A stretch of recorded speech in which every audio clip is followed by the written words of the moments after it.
काय विषय पब्लिक तर स्वागत होतं आपल्या नव्या एका ब्लॉगमध्ये. आज मी चाललो आपल्या मित्रांसोबत रिसॉर्टवरती. जायच्या आधी म्हणलं संध्याकाळी जेवणाचं साहित्य घ्यायला लागतंय, नाही तर संध्याकाळी उपाशी झोपा लागेल. तसं साहित्य घेतलंय, बिल केलं, लगेच निघालो आम्ही रिसॉर्टकडे. रोह्या म्हणला तुमचं संध्याकाळी जेवणाचं प्लॅनिंग दिसत नाही लवकर, मला काय ते स्नॅक्स लागे. चल म्हणलं लय मोठं बोलला असतो आता. राहुलला म्हणलं तू आता गाडी चालव, कारण मी करणार सिनेमॅटिक व्हिडिओ, कारण वातावरणच कडक झालं हो.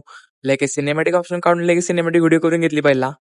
तो आजा तू कहीं से परिंदों की तरह ये दिल है सफर में तू मिला दे.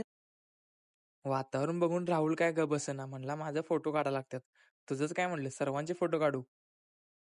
फोटो काढून झालं तर आम्ही लगेच निघालो आपल्या लोकेशनवरती. बघता बघता लोकेशनवर आलो, म्हणजेच रिसॉर्ट फॉर द रेस्ट वरती. हो, रिसॉर्ट आउट साईडला असल्यामुळे वातावरण एकदम शांत होतं.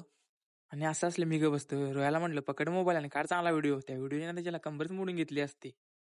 आता भेटू आपण सरळ पुढच्या पार्टमध्ये.